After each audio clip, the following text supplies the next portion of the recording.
Mmeshatuumiza tuliotangulia. Ingetosha, damu zitoshe. Hiki kinachoendelea, mimi nawaambia kwa mujibu wa Biblia, kinachoendelea sio mahakama, ni programu kabisa. Nawaambia hiki kinachoendelea kwa mujibu wa Biblia sio mahakama, ni programu, ni watu wameseki. Ndio maana tunaendesha vitu kwa kukomoana, kwa kuumizana, kwa kubishana. We are one. Je, Tundu Lissu anasurubiwa kama alivyosurubiwa Yesu au mitume wa Mungu? Ama nini hatima ya mateso haya yanayoteswa kimwili na kiakili? Najua moja ya kitu ambacho kinafanya mimi nionekane ni mbaya sana, nisistahili kuishi, ni kuvijadili visa kama hivi na kuviingiza kwamba nayo ni Injili. Kwa mujibu wa Biblia, na binadamu aliye smart kabisa anafahamu, Injili au Biblia ipo kuregulate, kutazamisha mambo yaliyotendeka wakati fulani na mwisho wake, ili mambo hayo yatumike kuregulate yanayotendeka sasa hivi, kuonyesha mwisho wa mambo kama haya inakuwaje, na kwamba hakuna jambo jipya chini ya jua. Kazi ya vitabu vya Mungu ni kuonyesha watu waliofanya kama hivi mwisho ulikuwaje. Sasa nimeiona mbio inayopigwa kwa nguvu kwamba Injili ni kutokuhusisha kabisa kinachoendelea sasa hivi, ni kusema tu yaliyotendeka zamani. Sasa ukisema yaliyotendeka zamani, mtu ili aelewe yalitendeka zamani, kwa mujibu wa Biblia hii inayosoma, yalitendeka zamani ili kutufundisha sisi, ili sisi tuyasoma. Semaga tu waliokufa zamani, tena usisemee wakati kuna mtu mwingine anateswa kama vile. Huyo ndo Roho Mtakatifu. Bila hivyo nakosa hekima. Mimi mipango yoyote ya kuniua ikifanikiwa, uje ujue sijutii. Klipu hizi tabaki, zitakuwepo. Sijutii kufanya kazi ya uhubiri. Uhubiri ni hivi. Kila aliyehubiri aliwahubiri watu wanaoishi, akiwaonya juu ya kila kilichokuwa kinaendelea na madhara yake, akifananisha na kitu cha zamani, kwamba zamani za kale palikuwepo na hadithi kama hii, palikuwepo na tukio kama hili, mwisho wake ulikuwa 1, 2, 3. Sasa kuongea uonevu unaofanywa na wanaojiona ni miungu ni kuchanganya dini na siasa, na siasa ni dhambi. Siasa, Mungu mwenyewe ni mwanasiasa. Siasa ni mpangilio wa watu. Kanisani ili watu wapangiliwe vizuri ni siasa. Siasa ni mpangilio wa watu ili watu wasiumizane.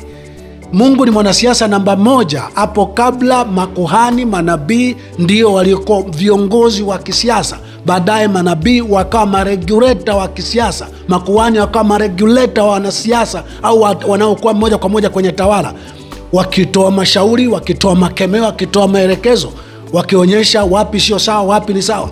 Anyway, mmeshanidhuru, mmeshaniumiza kuliko kifo chenyewe mnachotamani kuniua. Kwa sababu hii, na mpaka siku yangu ya mwisho nitahubiri ambacho mimi najua kwa mujibu wa Biblia ndio Injili, kuyaangazia matukio yanayoendelea kwenye jamii yako, kuyafananisha na kilichowahi kutokea huko nyuma, na kuwaonyesha watu wa jamii yako kwa mambo kama haya madhara yake yalikuwa 1, 2, 3 kwa mujibu wa Biblia. Katika Mithali 17 mstari wa 14 anasema, pasipo mashauri taifa huanguka, bali kwa wingi wa washauri huja wokovu. Mimi ninachojua hii ndo njia pekee ya kuonyesha pa kupita rahisi, kwa sababu hata nikinyamaza, taifa lililokaa na watu ambao ni wauaji tu, makatili tu, wanaojiona wana akili, wanaotaka wasikilizwe, hilo taifa bado linaanguka. Akina sisi tuwawe linaanguka. Afadhali akina sisi tuwe tunajaribu kufanya njia ya kuliepusha taifa lisianguke kwa wingi wa mashauri, kwa wingi, sio machache, sio mara moja, kwa wingi wa mashauri huja wokovu. Na watu wanasema Mbarikiwa, si ungeongea mara moja tuishi. Imesema unatakiwa ongee mashauri mengi, utoe mashauri mengi. Kwa hiyo mimi natoa mashauri mengi, kwa sababu najua kwa wingi wa mashauri huja wokovu. Anyway, sio jambo jepesi, lakini mimi nisema nitaishi kwa wito wa neno la Mungu na wahubiri walivyotakiwa kuwa, hata kama itanigharimu na kunikosti peke yangu, lakini najua ndio njia ya kutimiza wito wa uhubiri, na ndio njia ya kulipa fadhila kwa aliyenifanya niwe hai. Kwangu ndio utakatifu, kwangu ndio utumishi. Narudi kwenye mada. Je, Tundu Lissu anasurubiwa? Atasurubiwa kama alivyosurubiwa Yesu au mitume wa Mungu kwenye vitabu vya Mungu? Na kusomea mashtaka ya Tundu Lissu yalivyo sawa na mashtaka mengine yaliyowahi kutokea huko nyuma, lakini nitaendelea kutoa angalizo kwamba hivi unapoongeza tu kumtesa mtu kiakili, unamwekea vitu ambavyo insachi walishawahi kuweka watu wengine, unatazama mwisho wa mateso hayo ni nini? Kweli mateso Tundu Lissu akiachiwa baadaye, ndio wingi wa mashauri sasa tunajaribu kuliokoa taifa. Akiachiwa unahisi mambo yatakuwaje? Anafananaje Tundu Lissu? Unahisi utakuwa umefanikiwa lile ulilokuwa umelitaka?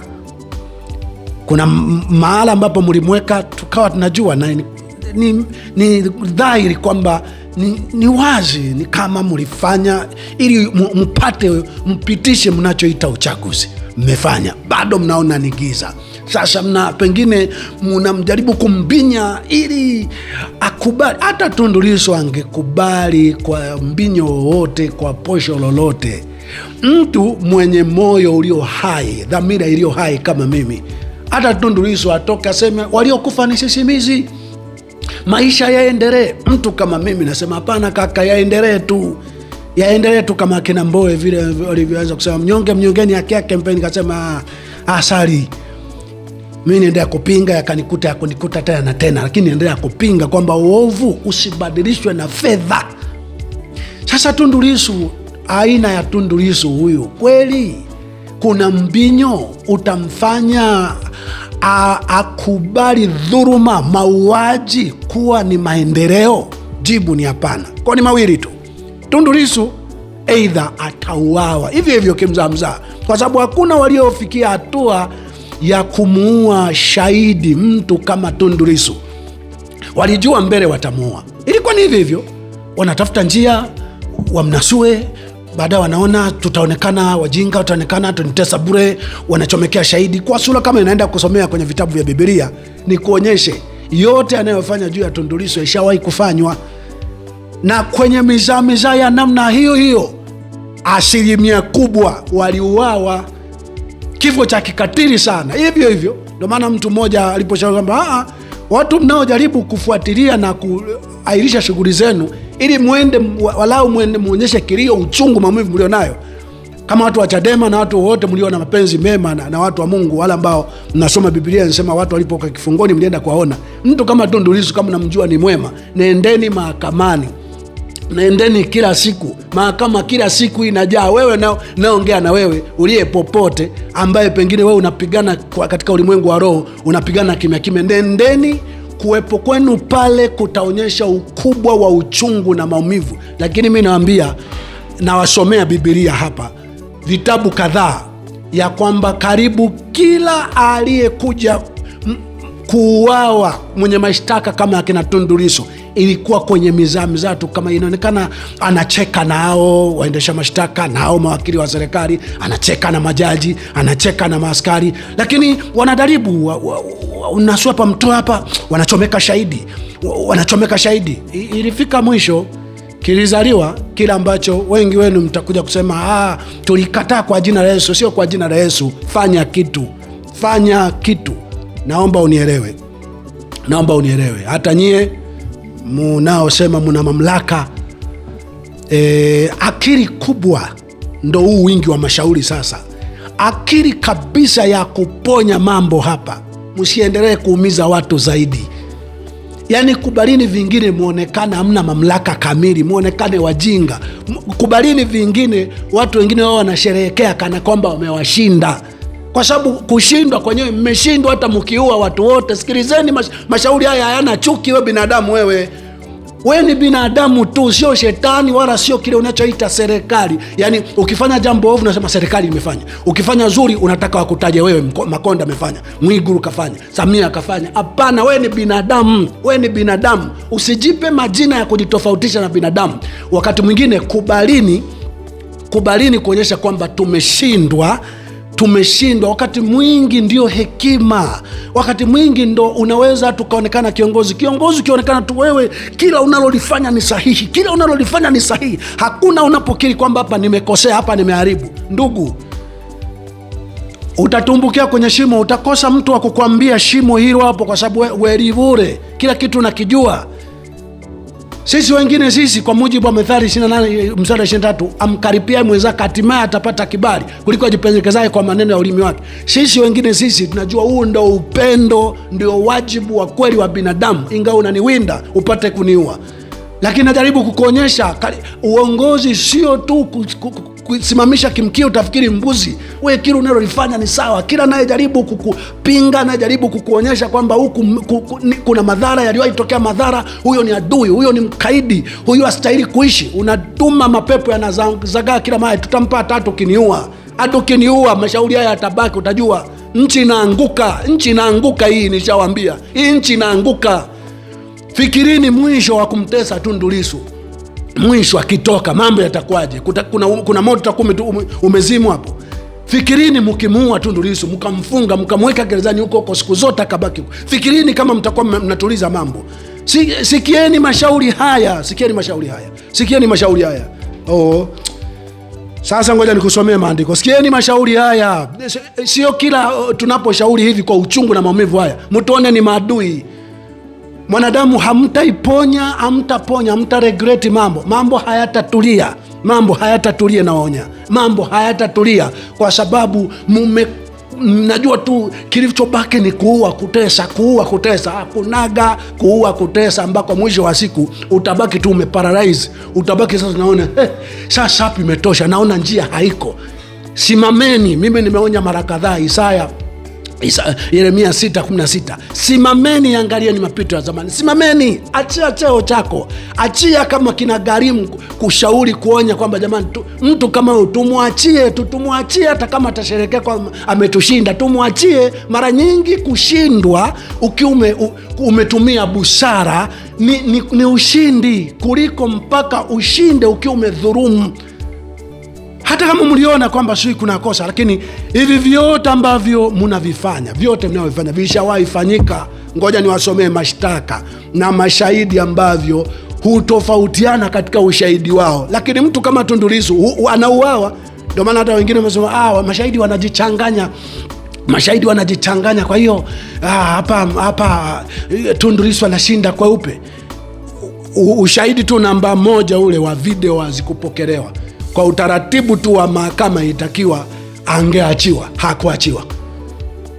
Ushahidi tu ule video mama kabisa, ile video ambayo ndo inaonekana alisema, ule ushahidi haukupokelewa kabla ya uchaguzi. Itakiwa angeachiwa kwa taratibu na sheria za mahakama. Itakiwa angeachiwa. Haujapokelewa. Vitu vingine naomba mfahamu, hakuna gadogo kwa watu wenye hila na makusudi maovu juu ya mtu ambaye wanamuona ni kikwazo cha ulaji wao na uovu wao. Lakini naonya kote, najua hamtaki awepo mtu ambaye anaweza akawa anaonyesha tukio kama hili liwahi kuleta madhara kiasi gani, liwahi kuzaa nini. Haya, nisome. Ni marefu, utakayechoka ishia utakapokuwa umeishia. Nasoma mengi sana aliwahi kutokea. Mtu alishtakiwa kama hivyo kama Tundu Lissu. Nianze kwa Yesu. Mathayo 26 mstari 59 hadi 51. Mathayo 26 mstari wa 59. Bado nafupisha lakini yatakuwa marefu. Inasema hivi, mstari wa 59. Basi wakuu wa makuhani na baraza yote wakatafuta ushuhuda wa uongo au mashahidi wa uongo juu ya Yesu wapate kumuua. Hawakuona wasione, wangawa walitokea mashahidi wa uongo wengi, yani wengi kama hivyo. Wakina Tundu Lissu wanaletwa wengi, yani katika kila ushahidi uliotolewa hawakuona huu unatosha, yani hawakuona, wanaleta huyu hawa. Sasa nitakusomea ulivyokuwa unatofautiana kama hao nao waona sasa hivi, lakini bado walifanikiwa kumuua. Nataka nikwambia yeyote unanisikiliza hapa ambaye uko tayari kupinga mabaya na unaona Tundu Lissu pengine yuko mstari wa mbele na alimadamu hupigani waziwazi, wewe hawakuwindi kama akina sisi, nendeni mahakamani, nendeni mahakamani, nenda mahakamani, jaeni mahakamani. Alimadamu sasa wameacha kupiga kuua wanaoenda mahakamani, ingawa wanaweza wakaanza, lakini nenda mahakamani, simamisheni shughuli zenu. Tundu Lissu hata hivyo hivyo kwa ushahidi huo mnaouona huo unavyokwenda hivyo hivyo unavyokwenda, kwa sababu hawa watu bado wanajiuliza, tukimwachia ni Nchale, tukisimama Nchale, vijana tukikaa Nchale, ukisimama Nchale, ukikimbia Nchale, tukimwachia ni matatizo, tukimuua ni matatizo. Lakini mara nyingi watu wa aina hii, kwa sababu sasa wameloa damu, wazo lao la mwisho litabaki ni kuua tu, ni kumtesa tu, kwa sababu kwao ndo maendeleo. Lakini wakati fulani wakiona watu ambao muna historia mbalimbali, mnajaribu kwamba kama anateswa, kama atauawa, kama atafanyiwa baya, basi onekane wengi tuliona mchakato, tulikuwepo, tulionyesha kila kitu, mnaweza mkamnusuru. Lakini na nyie pia mnaotaka mtimize historia za watu mbalimbali, hawa kina Tundu Lissu ndo unabii, ndo mitume wa Mungu walivyokuwa. Msidhani mitume ni hawa akina Marakatei Makandochi. Hawa ni vibaka tu, hawa ni vibaka, wapo miaka yote na ndo wanaotoaga password na ushirikiano mkubwa wa kuwaua watu wema. Akina Rakatei Makandochi, hao mnaita maaskofu, wachungaji, mitume. Hakuna mchungaji mtume kwenye nchi yetu kwa sasa, hamna nabii, hamna mchungaji. Wako hivyo, someni Biblia, hakunaga nabii. Wote manabii, wachungaji ni wachungaji wa bahari, ni manabii wa bahari, ni manabii wa Ahabu, wote na mchungaji wako unayemjua wewe na mwalimu unayemjua wewe. Hakuna mchungaji. Mchungaji alitakiwa apinge vitu kama hivi, apinge kwa sauti kubwa, apinge mpaka anunue kesi. Ndo mchungaji wa kondoo. Mchungaji alitumwa kulinda watu wasiumizwe kwenye maeneo hasa kama haya.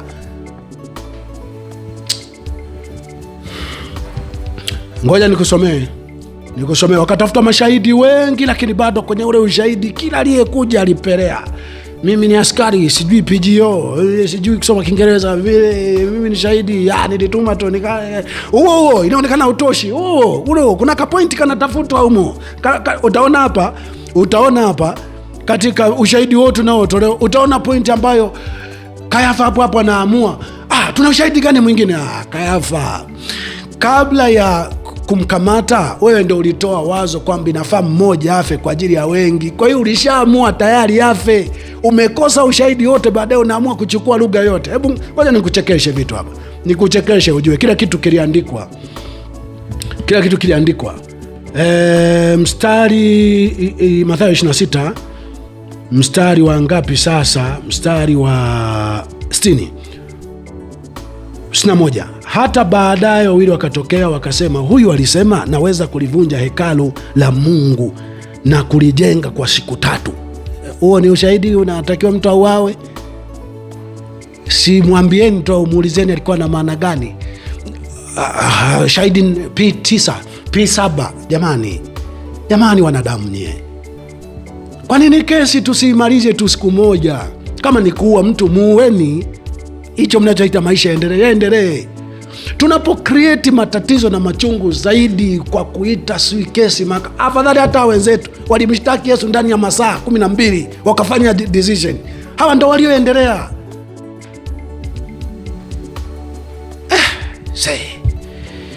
Na wasomea tu, yalikuweko, yamewahi kufanyika, na kwa asilimia kubwa Lissu anaweza asichomoke. Kwa sababu mateso yakiwa mengi sana, hawa wataanza pia hesabu za atakapotoka. anaweza akawa na ushawishi mkubwa zaidi unaoweza ukawa shida zaidi kitaifa au kimataifa. Lakini mwachieni tu sasa hivi. Mbona tumesema mauchaguzi yenu yameisha? Mwachieni, akileta shida mulitengeneza nyie, mwisho ubaya ni aibu.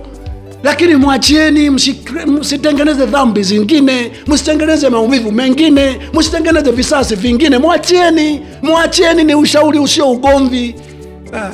Hangaikeni kutafuta kumuua Mbarikiwa. Leo naongea kwa urefu kidogo. Mstari wa ngapi? Kisha kuhani mkuu Kayafa huyo akasimama akamwambia, hujibu neno, hawa wanakushuhudia nini? Lakini Yesu akanyamaza. Kuhani mkuu akamwambia, na kuapisha kwa Mungu aliye hai, utuambie kama wewe ndiye Kristo, mwana wa Mungu. Yesu akamwambia, wewe umesema. Lakini naambieni, tangu sasa mtamwona Mwana wa Adamu ameketi mkono wa kuume wa nguvu, akija juu ya mawingu ya mbinguni. Ndipo kuhani mkuu Kayafa akararua mavazi yake akasema, amekufuru.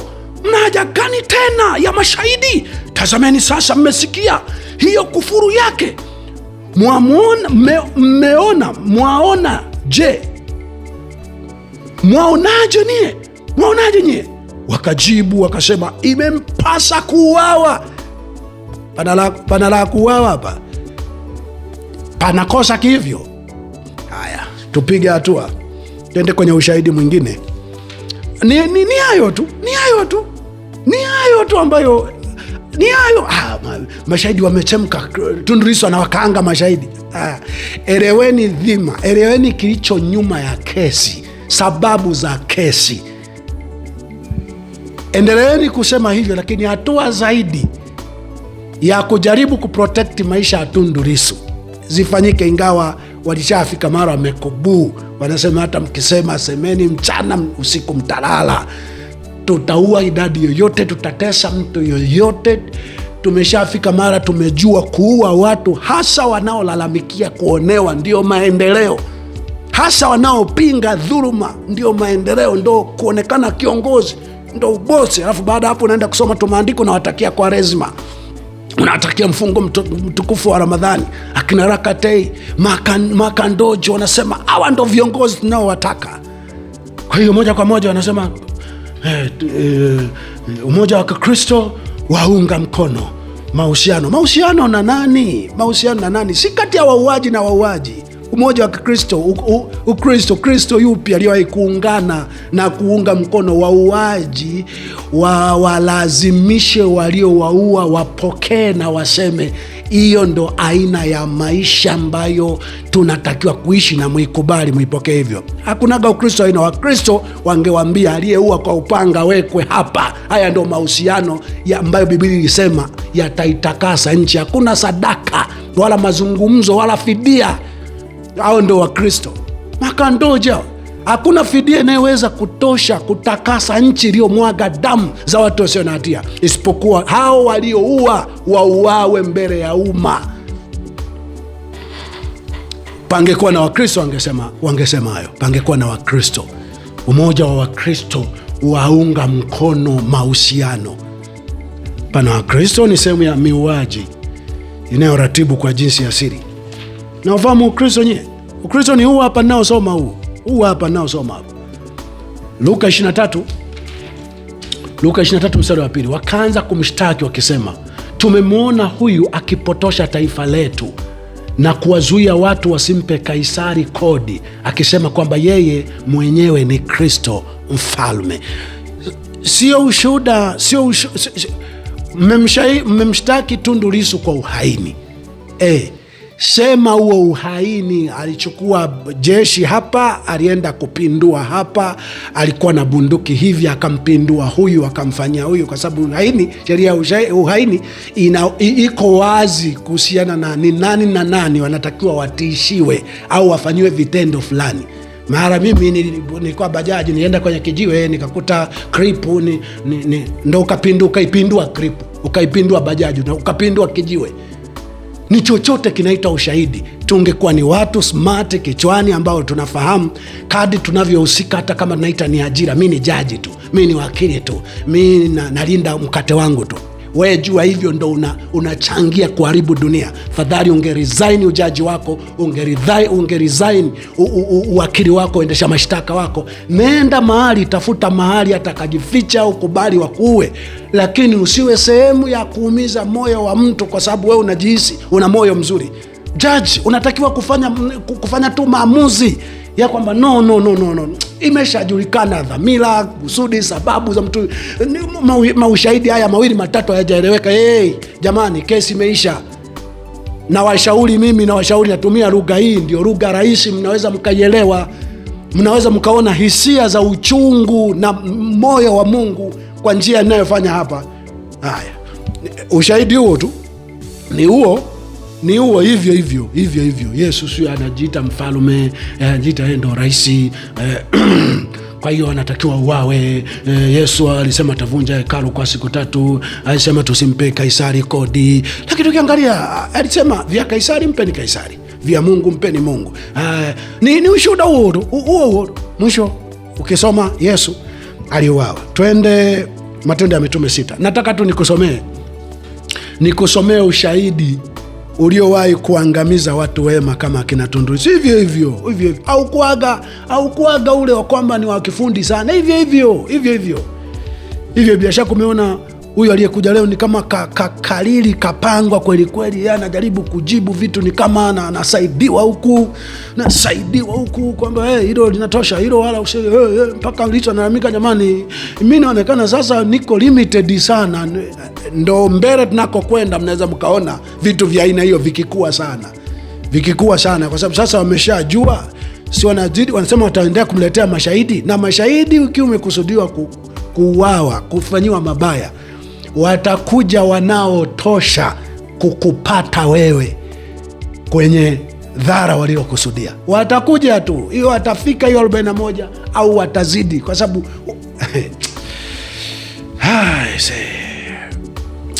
Matendo ya Mitume sura ya 6 mstari wa 11, hata wakashawishi watu waliosema, tumemsikia mtu huyu akinena maneno ya kumtukana Musa na Mungu.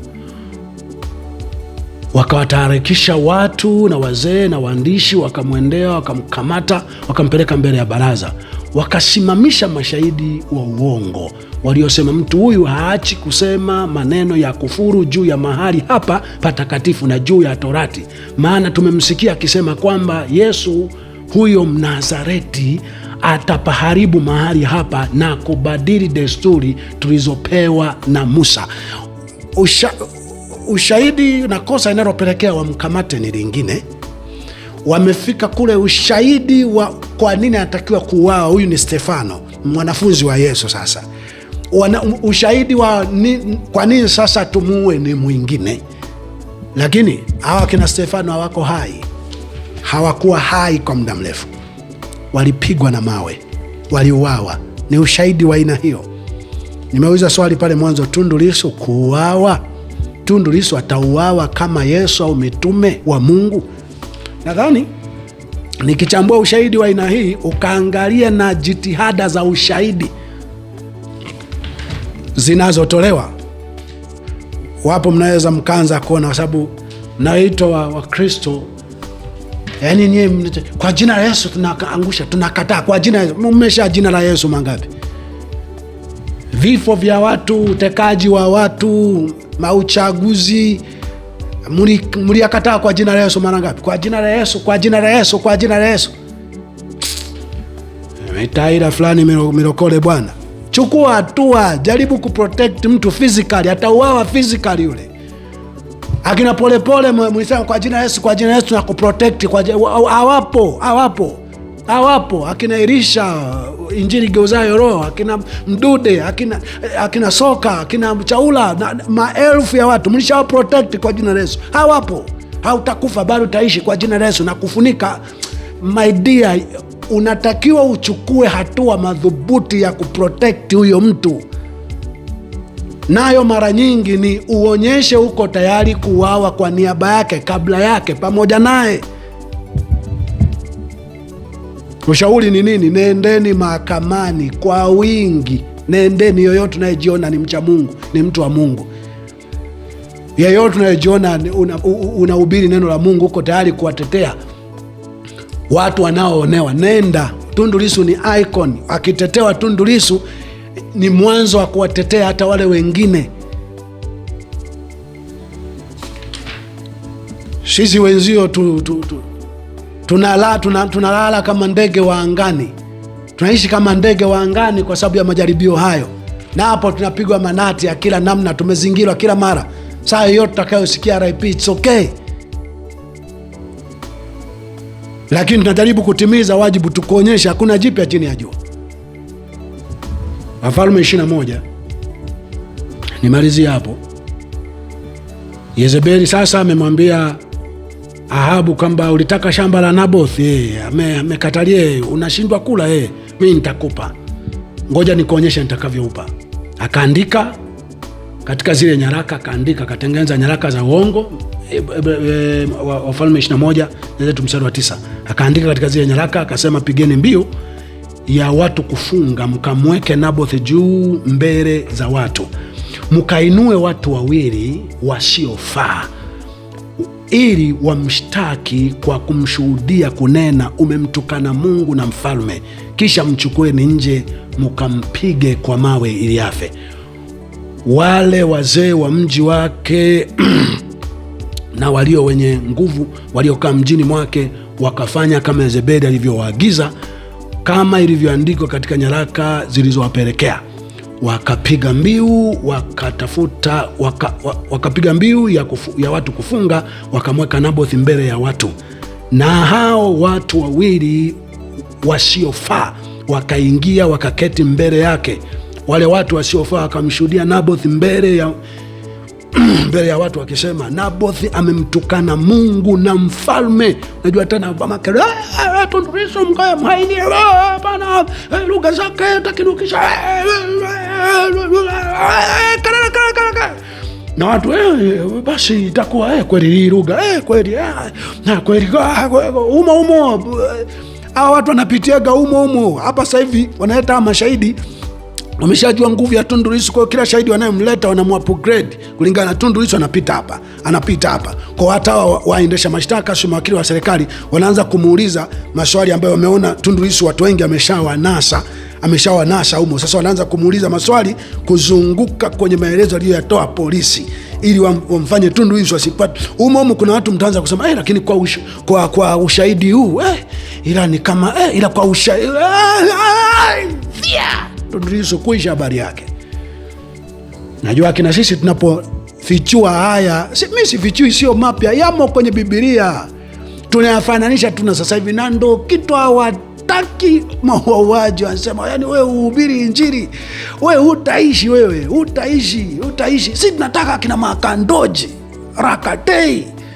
Makatei wenyewe hawajishughulishi na dhuluma iliyopo. Dhuluma ukiifanya sasa hivi, dhuluma sasa hivi ni kazi njema nzuri.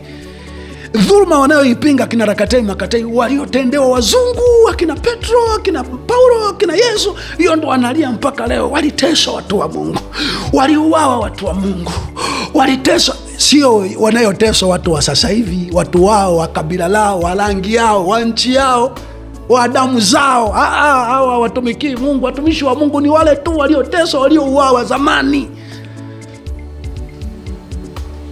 Kwa mimi nasema mtumishi wa Mungu ni yoyote ambaye mpaka dakika hii anapinga dhuluma, anapinga mauaji, anapinga utekaji, anapinga ubinafsi, anapinga ubaya, ni mtumishi wa Mungu ambaye anatakiwa kumtetea. Huyo ndo kutetea Kristo, kumtetea Yesu.